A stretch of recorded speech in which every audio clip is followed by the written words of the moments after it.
ഈ അവലക്ഷണം പിടിച്ച കൈ തന്റെ ജാതകം നോക്കി കറക്റ്റ് ചെയ്യണോടോ. താൻ ഇടയ്ക്ക് വന്ന് എന്നെ ഒന്ന് കാണും. ചോദിക്ക് സർ. എന്താടാ സാർ കോട്ടി വെച്ച് ക്വസ്റ്റ്യൻസ് ഒന്നും ചോദിക്കാണ്ടിരുന്നത്? ക്വസ്റ്റ്യൻസ് ചോദിക്കണോ? ആരോട് ചോദിക്കണം? അതിപ്പോ ആരോടായാലും നിങ്ങൾ എന്നെ ചോദിക്കണം. ആരോടെങ്കിലും ഞാൻ എന്തിനാ ചോദിക്കുന്നേ? അവിടെ അപ്പുറത്ത് വേറൊരു വക്കീൽ ബാധിക്കുന്നില്ലേ? അപ്പൊ സൈലന്റ് ആയിട്ടിരുന്നാൽ എങ്ങനെയാ? നിങ്ങൾ എന്തെങ്കിലുമൊക്കെ പറയണ്ടേ? എടാ അവൻ അങ്ങനെ പലതും പറയും. എനിക്ക് ഈ കേസ് മനസ്സിലാവണ്ടേ? എന്താ മനസ്സിലായില്ലേ? മനസ്സിലായില്ലേ? ഓ അറ്റ്ലീസ്റ്റ് ബെയിലിന് അപ്ലൈ ചെയ്തിട്ട് ഞങ്ങളെ ആ, പുറത്താക്കും. ബെയിലോ? എന്തിന്? ബെയിൽ bail എന്തിനാണെന്ന് അറിയില്ലേ സാറേ? ഡാ മക്കളെ, സുനാമി നേരിട്ട് കണ്ട പോലെ എന്തിനാടാ ഇങ്ങനെ ഷോക്കാവുന്നേ? നമ്മളെ പുറത്തിറക്കാൻ വേണ്ടി ഇറങ്ങി തിരിച്ചിട്ട് അവസാനം ഇങ്ങനെ നമ്മളോട് ജയിലിലേക്ക് വരികയാണല്ലോ. എവിടുന്ന് കിട്ടടേ ഈ മരമണ്ടനെ? ഞാനിപ്പോ എന്ത് ചെയ്യാനാ? ഇങ്ങനെ വന്നപ്പോഴല്ലേ അറിഞ്ഞത് മരമണ്ടനാണെന്ന്. എന്തിനാടാ നിങ്ങൾ ടെൻഷൻ അടിച്ച് എന്നെയും കൂടെ ടെൻഷൻ അടിപ്പിക്കുന്നേ? ഈ കേസ് വിട്ടേക്ക്, ഇത് മറന്നേക്ക്. ഈ കേസിന്റെ കാര്യം മറന്നേക്കടാ.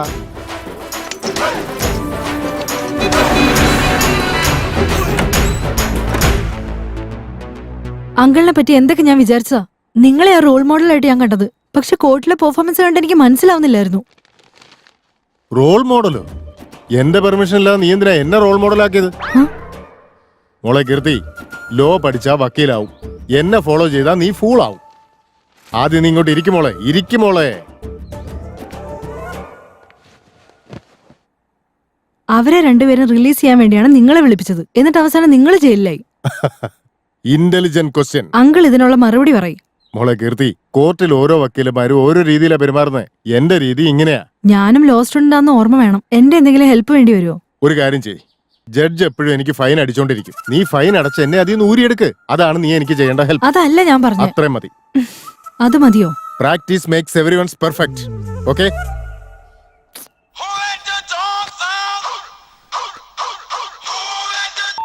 Hello, advocate Marthandam talking. ആ പറഞ്ഞോ. ആ വരാം, ഷുവർ. എന്നാ ശരി. ആരായിരുന്നു അങ്കിളെ? മോളെ, ആ വക്കീൽ ഏകാംബരമില്ലേ, അയാൾക്ക് ഈ കേസിൽ എന്തോ സംശയം ഉണ്ടെന്ന് അയാളുടെ ഓഫീസിലേക്ക് ചെല്ലാൻ പറഞ്ഞ് വിളിച്ചതാ. ഞാൻ ഈ കേസിൽ ഓൾറെഡി ഫേമസ് ആയതുകൊണ്ട് ഇനി ഒരുപാട് ആൾക്കാർ എന്നെ വിളിക്കും. മോളെ, അവന്റെ കാര്യം എന്തായാലും ഞാൻ ഏറ്റു. കള്ളം പറഞ്ഞ് നല്ലപോലെ കാശ് സമ്പാദിച്ചിട്ടുണ്ട്. കൊറേ നേരം ആയോ? എന്തായാലും വിളിച്ചപ്പോഴേക്കും വന്നല്ലോ, താങ്ക്സ്. അതിനിപ്പോ താങ്ക്സ് പറയേണ്ട കാര്യം എന്താ? അതെ, അങ്ങനെ താങ്ക്സ് പറയാതിരുന്നാൽ എങ്ങനെ? ദൈവകോപം. നന്ദി പറയുന്നതിൽ ദൈവത്തിന്റെ അനുഗ്രഹം ലഭിക്കും, ശരിയല്ലേ? എന്തായാലും നിങ്ങൾ ദൈവവിശ്വാസിയാണെന്ന് അറിഞ്ഞാൽ ഒരുപാട് സന്തോഷം. പിന്നെ അല്ലാതെ. ശരിക്കും ജോത്സ്യനാവേണ്ടതായിരുന്നു ഞാൻ, പക്ഷെ വക്കീലായി പോയി.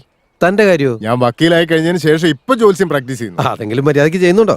അത് തിരക്കേടില്ലാതെ പോന്നു. അല്ല, എന്തിനാ എന്നോട് വരാൻ പറഞ്ഞത്? തന്റെ അടുത്തൊരു കേസിനെ പറ്റി പറയാനാ. കേസോ? അല്ല, ഏതാവള്? കേസ് എന്ന് പറഞ്ഞ അവള് ഇവളൊന്നുമല്ല, കോടതിയിലെ കേസ്. ഓഹോ, കോടതിയിലെ കേസായിരുന്നു. എന്ത് കേസാ? നിങ്ങൾ ആ കേസിനെ കുറിച്ച് അറിഞ്ഞാൽ അത്ഭുതം കൊണ്ട് ബോധം കെട്ടി വീഴും. ബോധം കെടുന്നത്, മുഖത്ത് വെള്ളം തളിക്കുന്നതൊക്കെ പിന്നെ. ആദ്യം കാര്യം എന്താന്ന് പറ. പറയാം. ആ രണ്ടുപേര് തന്നെയാണ് കൊലപാതകം ചെയ്തതെന്ന് എനിക്ക് നിസ്സംശയം പറയാം. അവരന്ന് അതിനുപയോഗിച്ച തോക്ക് കിട്ടിക്കഴിഞ്ഞാലേ ഈ കേസ് പിന്നെ ഡബിൾ സ്ട്രോങ് ആവും. നിങ്ങൾ ഈ പറയുന്നത് സീരിയസ് ആയിട്ടാണോ? എനിക്കാണെങ്കിൽ ഈ കേസ് ഇതുവരെ പഠിച്ചങ്ങോട്ട് ദഹിച്ചിട്ടുമില്ല. ദഹിക്കാൻ ഇത് എന്തുവാടോ? വല്ല ബിരിയാണിയോ അതോ വല്ല ഫ്രൈഡ് റൈസോ ആണ്? ഈ കേസ് ആകെപ്പാടെ എന്നെ കൺഫ്യൂഷനിലാക്കിയിരിക്കുക. ഇത് എവിടുന്ന് എങ്ങനെ ഇൻവെസ്റ്റിഗേഷൻ ആരംഭിക്കണമെന്ന് ഒരു പിടുത്തവും കിട്ടുന്നില്ല. ആ 30 ദിവസം കൊണ്ട് നിയമം പഠിക്കാനുള്ള പുസ്തകം വായിച്ചാൽ തനിക്ക് ഒരു പിടിയും കിട്ടാൻ പോകുന്നില്ല. നിങ്ങളുടെ കൺഫ്യൂഷൻ മാറ്റാൻ വേണ്ടിയാണ് നിങ്ങളോട് വരാൻ പറഞ്ഞത്. എന്നാ പിടിച്ചോ. എന്താ ഇത്? Evidence files. എവിഡൻസ് ഫയൽസോ? ഇതെനിക്കെന്തിനാ? തനിക്ക് ഈ കേസിൽ ഹെൽപ്പ് ആവൂടോ? ഹെൽപ്പോ? ഞാനെന്താ ഭിക്ഷക്കാരനാണെന്ന് വിചാരിച്ചോ? ഭിക്ഷക്കാരനോ? തനിക്ക് ഭിക്ഷ തരുക? ഭിക്ഷയോ? താനിത്ര ക്ഷോഭിച്ച് സംസാരിക്കുന്ന എന്തിനാ? ക്ഷോഭിച്ച് സംസാരിക്കാതെ പിന്നെ തന്നെ കെട്ടിപ്പിടിച്ച് സംസാരിക്കണം. റെസ്പെക്ട് തന്ന് സംസാരിക്കണം. നിന്നെ എന്തിനാ ഞാൻ റെസ്പെക്ട് ചെയ്യുന്നത്? അതേടാ. പിന്നെന്താന്നോ? പിന്നല്ലാതെ നീ എന്നെ എന്താ ഊളയാക്കാൻ നോക്കുക? തന്നെ ഊളയാക്കിട്ട് എനിക്ക് എന്ത് കിട്ടാനോ ഊളെ? മതി, നിർത്തിക്കോ. നീ കാണിക്കുന്ന തെളിവ് വിശ്വസിക്കാൻ പാടില്ല എന്ന് നിന്റെ മോന്തയിൽ എഴുതി വെച്ചിട്ടുണ്ട്. കാശിന് വിലയില്ലാത്ത ഫയൽസ് എന്നെ കാണിച്ച ഈ കേസിൽ ഞാൻ തോറ്റുപോകുന്നു നീ വിചാരിച്ചു അല്ലേ? No, never. You are unprofessional fool. എന്നെ ഫോണെന്ന് വിളിക്കുന്നോ? എന്റെ ഓഫീസിൽ നിന്ന് ഗെറ്റ് ഔട്ട്. മര്യാദ ഇല്ലാതെ ഗെറ്റ് ഔട്ട് അടിക്കുന്നോ? ഗെറ്റ് ഔട്ട് ഒന്നും മര്യാദയോടെ പറയാൻ പറ്റില്ല. Get out. വിളിച്ചു വരുത്തി അപമാനിക്കുകയാണല്ലേ? ഇപ്പൊ ഞാൻ പറയാ, നീ എഴുതി വെച്ചോ. നിന്റെ ഇൻവെസ്റ്റിഗേഷൻ തെറ്റാണെന്നും എന്റെ ഇമാജിനേഷൻ ആണ് ശരിയെന്നും ഞാൻ പ്രൂവ് ചെയ്യും. ഞാൻ ചുമ്മാ വാദിക്കുമ്പോ പോലും ഒരുത്തരും എന്റെ അടുത്ത് പിടിച്ചെടുക്കാൻ പറ്റുന്നില്ല. അതിന്റെ ഇടയിലെങ്ങാനും ഞാൻ സീരിയസ് ആയിട്ട് വാദിച്ചാൽ താൻ തന്റെ ഈ കരിയർ തന്നെ വിട്ടിട്ട് പോകും. എന്റെ പവർ എന്താണെന്ന് എനിക്കറിയില്ല. ഓഫീസിൽ പവർ ഉണ്ടെന്ന് വെച്ച് നീ പവർഫുൾ ആവൂടാ? ഈ കേസിൽ നിന്നെ തോൽപ്പിച്ച് നിൽക്കുമ്പോ എന്റെ പേര് പിന്നീട് അങ്ങോട്ട് വാനോളം ഉയരും. വാനോളം ഉയരാൻ നീ എന്തോ റോക്കറ്റോ അതോ തെങ്ങേറ്റക്കാരനോ? തെങ്ങിന് മൊത്തം ഇപ്പം മണ്ടരിയാടോ. ഏയ്, ഞാൻ ഇതുവരെ ഒരു കേസിൽ പോലും തോറ്റിട്ടില്ല. ഞാൻ ജയിക്കാൻ പാകത്തിന് ഒരു കേസ് എന്റെ അടുത്തേക്ക് ആരും കൊണ്ടുവന്നിട്ടുമില്ല. എന്റെ സർവീസിൽ this is after all one of the cases. ഇതെന്റെ one and only one case. ഞാൻ ഇവിടെ വെച്ച് ആണയിട്ട് പറയാ, ഈ കേസിൽ ജയം എനിക്കായിരിക്കും. തന്റെ ഓഫീസ് ആയതുകൊണ്ട് ആണയിടുവോ എടുത്തോണ്ട് പോവോ എന്ത് വേണേലും ചെയ്തോ. എന്റെ സൗകര്യം പോലെ ചെയ്തോളാം. ഈ കേസിൽ ഞാൻ തന്നെ ജയിക്കും. ചലഞ്ചാ? ചാലഞ്ച്. മത്സരത്തിന് ഇറങ്ങുന്നത് വരെയാണ് ഞാൻ ശാന്തൻ. മത്സരത്തിന് ഇറങ്ങിക്കഴിഞ്ഞാൽ ഞാൻ ഭ്രാന്തൻ. കേസ് വാദിക്കാൻ ഞാൻ തുടങ്ങി കഴിഞ്ഞാൽ അതിന്റെ തലേതാ വാലേതാന്ന് എനിക്ക് പോലും അറിയില്ല. ലക്ഷ്യം കാണണമെന്ന് മനസ്സിൽ വിചാരിച്ച് ഞാൻ ഇറങ്ങിക്കഴിഞ്ഞാലുണ്ടല്ലോ, നിന്റെ ജാതകം തന്നെ മാറും. ഞാൻ കേസിൽ ജയിക്കാതിരിക്കാൻ വേണ്ടി ശ്രമിച്ചോ, അല്ലെങ്കിൽ തോക്കാനായിട്ട് നീ തയ്യാറായിക്കോ. നീ ഈ കേസ് ജയിക്കുന്നത് ഇമ്പോസിബിൾ ആണ്. ഇമ്പോസിബിൾ പോസിബിൾ ആക്കും ഞാൻ. എന്റെ കണ്ണിലെ തീ കണ്ടോ നീ? എന്റെ ശരീരത്തിന്റെ ചൂടറിയുന്നുണ്ടോ നീ? തെർമോമീറ്റർ വെച്ച് ചെക്ക് ചെയ്താൽ അത് പൊട്ടിത്തെറിക്കും. വല്ല പനിയാണെന്ന് ചെക്ക് ചെയ്യടാ. ഏയ്, നീ ഒരു കാര്യം ഓർമ്മ വെച്ചോ, ഈ കേസിൽ ഞാൻ തന്നെ ജയിക്കും. ഈ ഡയലോഗിൽ ഫോഴ്സ് ഇത്തിരി കുറഞ്ഞു പോയി. ഈ കേസിൽ ജയം എനിക്ക്. ഭൂലോകം വനമുട്ടെ പറക്ക് ആരുടെ പാട്ടോ നീ വിജയക്കൊടി നാട്ട് ജയിക്കട ഭൂലോകം വന.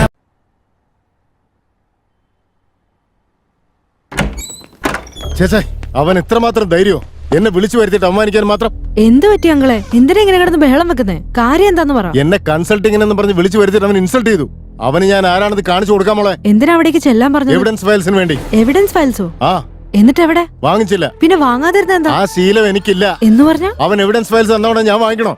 അവനും അവന്റെ കുറെ തത്വജ്ഞാനങ്ങളും. അപ്പൊ എവിഡൻസ് ഫയൽസ് വാങ്ങിയില്ലേ? വാങ്ങിച്ചില്ല. അത് വാങ്ങണ്ടേ അങ്ങളെ? തേഞ്ഞു പോയ ഗ്രാമഫോൺ റെക്കോർഡ് പോലെ നീ വീണ്ടും അത് തന്നെ ചോദിച്ചാൽ എങ്ങനെ? അവൻ എന്നെ വിളിച്ചു വരുന്നത് അഭിനന്ദിക്കാനല്ല, അപമാനിക്കാനാ. കോർട്ട് റൂൾസ് പ്രകാരം എവിഡൻസ് ഫയൽസ് നമ്മൾ വാങ്ങേണ്ടതാ. ഈ കേസ് മനസ്സിലാക്കണമെങ്കിൽ എവിഡൻസ് ഫയൽ നോക്കണ്ടേ? കോർട്ട് റൂൾസോ? അപ്പൊ എനിക്ക് വീണ്ടും അറിയാതെ തെറ്റുപറ്റി പോയ മോളെ.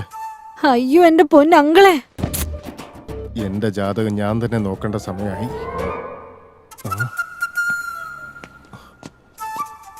മോളെ കീർത്തി, മോള് വിഷമിക്കാതിരിക്കാൻ. ആ ഫയല് കൊണ്ടുവരേണ്ട ഉത്തരവാദിത്തം ഞാൻ ഏറ്റെടുക്കുന്നു. അളിയാ, അളിയാ കേൾക്കുന്നുണ്ട്, പറയടാ. ഈയിടെയായിട്ട് ജയിലിൽ പോയിട്ട് വരുന്നവരെല്ലാം നല്ല ഫേമസ് ആവുന്നുണ്ടല്ലേ? അങ്ങനെയാണെങ്കിൽ അധികം വൈകാതെ നമ്മളും ഫേമസ് ആവൂടാ. എടാ, ഫേമസ് ആവണമെങ്കിൽ ആദ്യം ഇവിടുന്ന് റിലീസ് ആവണ്ടേ? അയാള് കാരണം ആകെ ഗ്യാസ് മാത്രം റിലീസ് ആവുന്നേ. അത് പറഞ്ഞു കറക്റ്റാ.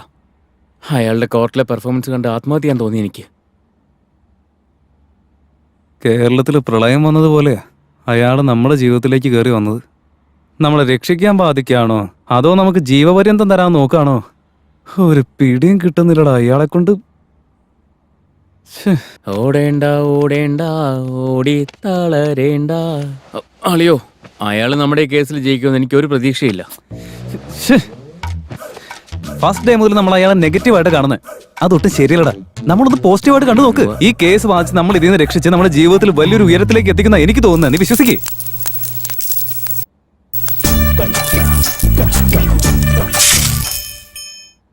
ഇപ്പൊ നല്ല വിശ്വാസേ. മിണ്ടാ കിടന്ന് ഉറങ്ങാൻ നോക്ക്.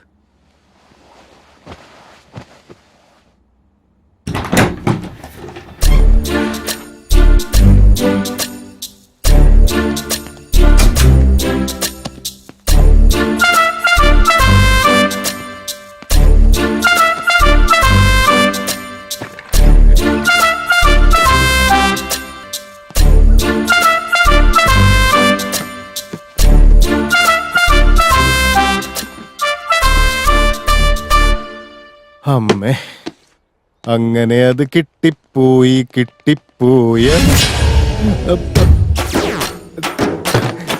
നമസ്കാരം സാർ. ഇത് എവിഡൻസ് ഫയൽസ് ആയിരുന്നില്ല അല്ലേ? വീണ്ടും നാണം കിട്ടും. ഈ വിവരക്കണക്ക് ചെയ്യാൻ എനിക്ക് നാണമില്ലടോ. എന്തു പറ്റി സാറേ? ഈ സമയത്ത് എന്റെ ഓഫീസിൽ എന്താ പരിപാടി? ഓ, എവിഡൻസ് ഫയൽസ് എടുക്കാൻ വേണ്ടിയാ?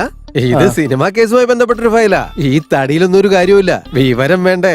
ഇവനെ ഭയങ്കര വിവരമല്ലേ? എടോ, ഒരുമാതിരി പൊട്ടന ആട്ടം കണ്ട പോലെ വാ പൊത്തി ഇങ്ങനെ നിന്നാ എങ്ങനെയാ? എന്തെങ്കിലും ഒന്ന് പറ. എവിഡൻസ് ഫയൽസ് ഒക്കെ തനിക്ക് അപ്പോഴേ തന്നതല്ലേ? അപ്പൊ വാങ്ങാതെ ഇപ്പൊ കക്കാൻ വന്ന എന്തിനാ? അപ്പൊ വാങ്ങിക്കാനും തോന്നിയില്ല, ഇപ്പൊ ചോദിക്കാനും തോന്നിയില്ല. അതുകൊണ്ടാ ഇങ്ങനെ. ദേ കണ്ടില്ലേ സാറേ, ഒരു നാണമില്ലാതെ വിഡ്ഢിത്തം വിളിച്ചു പറയുന്നേ. ഇവനെ കൊണ്ട് തോറ്റി എരുതിയിൽ എണ്ണ ഒഴിക്കാനായിട്ട്. സാർ എപ്പോഴും ഇങ്ങനെ നെഗറ്റീവായിട്ട് സംസാരിക്കുന്ന എന്തിനാ? പോസിറ്റീവ് ആയിക്കൂടെ? ഡിഫൻസ് ലോയറെ ഒരുപാട് പോസിറ്റീവ് ആക്കല്ലേ. ബാറ്റ്സ്മാനും ബൗളറും കൂടി അമ്പയറെ ഇടിച്ച പോലെ നിങ്ങൾ രണ്ടുപേരും എന്നെ എന്തിനാ ടാർഗറ്റ് ചെയ്യുന്നത് സാർ? ആദ്യം താനി ചെയ്തു കൂട്ടിയതിനെ പോലീസ് കംപ്ലൈന്റ് കൊടുക്കാൻ വേണ്ടേ? ഈ വിഷയം പുറത്തെങ്ങാനും അറിഞ്ഞാലുണ്ടല്ലോ. എന്റെ മാനം പോകും സാർ. ഇതൊക്കെ പുറത്തറിയിക്കാൻ പറ്റിയ കാര്യങ്ങളാണോ? അത്ര മോശമായ കാര്യമാണ് പിന്നെ എന്തിനാ ചെയ്യാൻ പോയെ? എടോ തന്റെ ഈ വിഡിത്തങ്ങൾ കണ്ടിട്ടേ എന്റെ രക്തമുണ്ടല്ലോ തിളയ്ക്ക. 100 ഡിഗ്രി ആണോ 101 ഡിഗ്രി ആണോ സാർ? തനിക്ക് ഇങ്ങനെ മണ്ടത്തരം പറയാൻ കൈയും കണക്കും ഇല്ലടോ. ഓക്കെ സാർ, എന്നാ ഞാൻ അങ്ങോട്ട് പോട്ടെ സാർ. നിക്കവിടെ. ആ എടോ ഏകാന്തം, ആ എവിഡൻസ് ഫയൽ എടുത്തു കൊടുക്ക്. അത് വെച്ച് എന്താ ഉണ്ടാക്കും നോക്കട്ടെ. ശരി സാറേ. അല്ല സത്യത്തിൽ തനിക്ക് എന്തെങ്കിലും ബോധമുണ്ടോ? ബെയിലിനെങ്കിലും അപ്ലൈ ചെയ്തുകൂടെ? ബെയിലോ? എന്തിന്? ഇനിയിപ്പോ അത് ഞാൻ പറഞ്ഞു തരണം അല്ലേ? ബെയിലിന് അപ്ലൈ ചെയ്യുന്ന എന്തിനാണെന്ന് അറിയില്ല. സാറിന് അറിയോ? ഒരു വക്കീല് ജഡ്ജിയോട് ചോദിക്കേണ്ട ചോദ്യമാണോ ഇത്? അതൊക്കെ എനിക്കറിയാം. എനിക്കും അറിയാം. എന്നാ പിന്നെ അത് വാങ്ങിക്കൂടെ? സാറിന് തോന്നുന്ന സമയത്ത് എന്നാ ഞാൻ വാങ്ങിക്കൂല. എനിക്ക് ആവശ്യമുള്ള സമയത്ത് ഞാൻ വാങ്ങിച്ചോളാന്നേ. ഇതാ evidence file. Thank you sir. ആരുടെയെങ്കിലും കൈ കൊടുത്ത് അതെന്താണെന്ന് ചോദിച്ചു മനസ്സിലാക്കുക. ഭ്രാന്താണെങ്കിൽ അതിനൊരു ലിമിറ്റ് ഉണ്ട്. പൊട്ടത്തരം പറയാനാണെങ്കിൽ അതിനും പരിധിയുണ്ട്. ഇതിപ്പോ ഭ്രാന്തനാണോ പൊട്ടനാണോ അതും മനസ്സിലാവുന്നില്ല. രണ്ടിന്റെ ഇടയ്ക്കാ.